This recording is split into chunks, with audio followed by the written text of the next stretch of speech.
Stop. இந்த collagen thread ஃபேஸ்க்கு use பண்ணுறதுக்கு முன்னாடி தெரிய வேண்டியது உண்மையை கண்டிப்பாக தெரிஞ்சுக்கோங்க.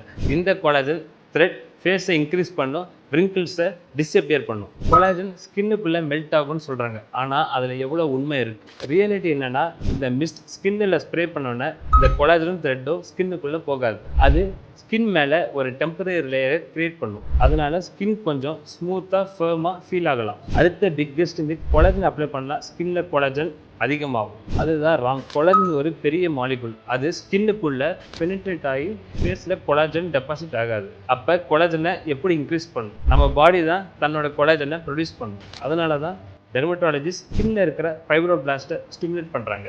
ஒரு சின்ன த்ரெட்ல இருக்க பெப்டைட்ஸ் கோல்ட் ஃபேஸுக்கும் மேஜர் லிஃப்டிங் தராது. அதனால் இன்ஸ்டன்ட் ஃபேஸ் ரிசல்ட் தருதுன்னு சொல்லிட்டு அதை நம்பி வாங்காமல் சயின்ஸ் என்ன சொல்லுதுன்னு தெரிஞ்சுக்கிட்டு அதை பண்ணுங்கள். இந்த மாதிரி நிறைய ஸ்கின் கேர் டிப்ஸ் தெரிஞ்சுக்க என்னை ஃபாலோ பண்ணுங்கள்.